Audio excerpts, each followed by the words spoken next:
Hello guys, again welcome back to my channel. நீங்க ரொம்ப நாளா Flipkart application யூஸ் பண்ணிட்டு இருக்கீங்க. நீங்க Flipkartல ஒரு பொருளை EMI ல பர்சேஸ் பண்ணோம் அப்படினா ஆரம்பத்துல கிரெடிட் கார்டுலாம் தேட வேண்டிய சிச்சுவேஷன் அப்படிங்கிறது இருந்தது.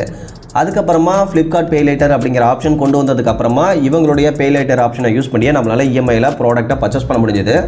பட் ஃபர்ஸ்ட் எல்லாம் பாத்தீங்கன்னா நோ காஸ்ட் EMI ல கொடுத்துட்டு இருந்தாங்க. அதாவது எந்த ஒரு இன்ட்ரஸ்ட்டுமே பே பண்ண தேவையில்ல. நீங்க ஜஸ்ட் ஒரு 10000 ரூபாயில ஒரு பொருள் வாங்குறீங்க அப்படினா அத 5 மாசம் EMI பண்றீங்க அப்படினா மாசத்துக்கு 2 ரூபாய் அப்படிங்கறதை நீங்க ரீபேமென்ட் பண்ற மாதிரி இருந்தது. பட் அதுக்கு அப்புறமா இவங்க இன்ட்ரெஸ்ட்டும் கலெக்ட் பண்ற மாதிரி இருந்தாங்க. தென் ப்ராசஸிங் ஃபீஸும் எக்ஸ்ட்ரா வாங்குற மாதிரி இருந்தாங்க.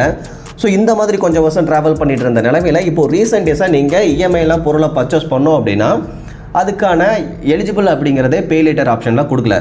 ஸோ இப்போ ரீசெண்ட் டேஸில் நீங்கள் எந்த ஒரு பொருளை பர்ச்சேஸ் பண்ணாலுமே உங்களுடைய பே லேட்டர் லிமிட்டை யூஸ் பண்ணி உங்களால் பொருளை வாங்க முடியாது.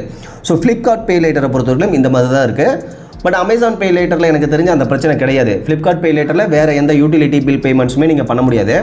பட் Amazon Pay Later பொறுத்தவரைக்கும் அந்த இஷ்யூ கிடையாது. நீங்கள் கேஸ் பில் புக் பண்ணுறதாகட்டும் இல்லை மொபைல் ரீசார்ஜ் பண்ணுறது இந்த மாதிரி விஷயங்கள் எல்லாத்தையுமே பண்ணிக்கலாம். அடுத்து வர மாதத்தோட 5ஆம் தேதியில் நீங்கள் டோட்டல் அமௌண்ட்டையும் ரீபேமெண்ட் அப்படிங்கிறது பண்ணுற மாதிரி இருக்கும். சேம் டைம் நீங்கள் ஏதாவது மொபைல் இஎம்ஐயில் பர்ச்சேஸ் பண்ணுறீங்க இல்லை வேறு ஏதாவது ப்ராடக்ட் இஎம்ஐயில் பர்ச்சேஸ் பண்ணுறீங்க அப்படின்னாலும் அதில் எந்த ஒரு ரெஸ்ட்ரிக்ஷனுமே Amazon Pay Laterல கிடையாது. பட் Flipkart Pay Later பொறுத்தவரைக்கும் இப்போது இந்த இஷ்யூஸ் அப்படிங்கிறது எல்லாத்துக்குமே இருக்குது. மேக்ஸிமம் இந்த பே லேட்டர் லிமிட் யூஸ் பண்ணாமலே தான் எல்லோருக்குமே இருக்குது. பட் இதை பொறுத்த வரைக்கும் இந்த பே லேட்டர் லிமிட் ஒரு பர்சனல் லோன் ஆப்ஷனில் நமக்கு சிபில் ப்ரொஃபைலில் காட்டிகிட்டே தான் இருக்கும். ஸோ இதனால் என்ன பிரச்சனை அப்படின்னு கேட்டிங்கன்னா ஆல்ரெடி நீங்கள் அதிகப்படியான லோன் அமௌண்ட் உள்ளே வச்சிருக்கிறதுனால நீங்கள் புதுசாக ஏதாவது ஒரு பர்சனல் லோனுக்கு அப்ளை பண்ணுறீங்க அப்படின்னா உங்களுக்கு லோன் கிடைக்காம போகிறதுக்கான வாய்ப்பும் அதிகமாகவே இருக்குது. ஸோ அப்போ என்ன பண்ணணும் அப்படின்னா ஒன்று இந்த பே லேட்டரை டோட்டலாகவே க்ளோஸ் பண்ணிடணும். இல்லை இந்த பே லேட்டர் ஆப்ஷனை நான் யூஸ் பண்ணுற மாதிரி திரும்பவும் வேணும் அப்படிங்கிற பட்சத்தில் க்ளோஸ் பண்ணிவிட்டு திரும்பவும் ரினியூவல் பண்ணுற மாதிரி இருக்கும். ஸோ இது ஒன்று மட்டும்தான் ஒரே ஒரு சொல்யூஷனாக இருக்குமே தவிர வேறு எந்த ஒரு ஆப்ஷனுமே கிடையாது.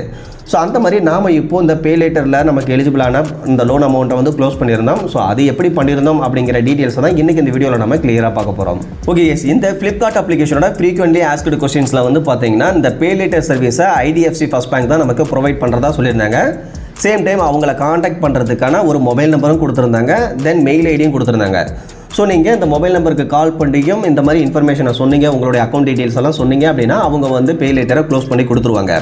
அப்படி இல்லை அப்படின்னா இவங்களுடைய மெயில் ஐடிக்கு நீங்கள் பர்சனலாக உங்களுடைய டீட்டெயில்ஸ் எல்லாம் வச்சு ஒரு மெயில் பண்ணணும். ஸோ மெயில் பண்ணிங்க அப்படின்னாலும் உங்களுடைய பே லேட்டரை அவங்க க்ளோஸ் பண்ணி கொடுத்துருவாங்க.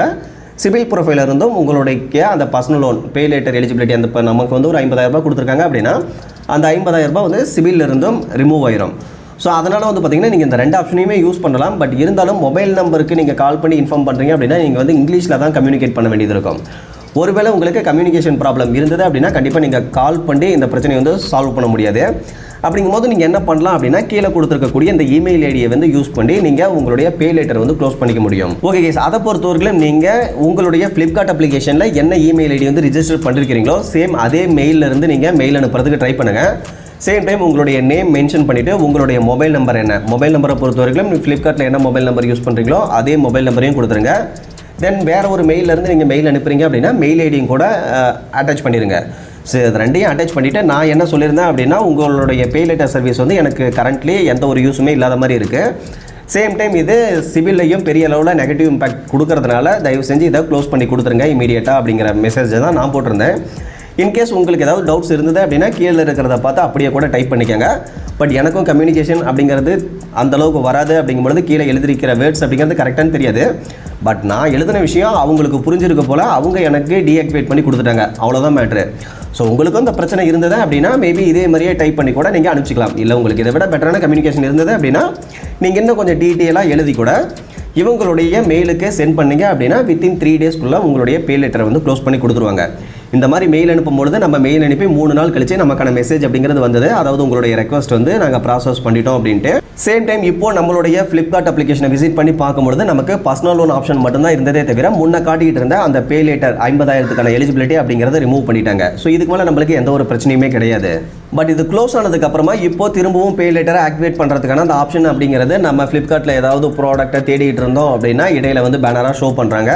ஸோ உங்களுக்கு திரும்பவும் ஒரு வேளை இந்த பே லேட்டர் ஆப்ஷன் தேவைப்படுது அப்படின்னா இந்த சைன் அப் ஆப்ஷனை கிளிக் பண்ணி திரும்பவும் உங்களுடைய KYC எல்லாம் கம்ப்ளீட் பண்ணிங்க அப்படின்னா உங்களுக்கு எகைன் 1 lakh வரையிலும் எலிஜிபிள் லிமிட் அப்படிங்கிறது கொடுப்பாங்க. அந்த லிமிட்டை யூஸ் பண்ணி நீங்கள் திரும்பவும் பர்ச்சேஸ் பண்ணுறதுக்கான வாய்ப்பும் இருக்கும்.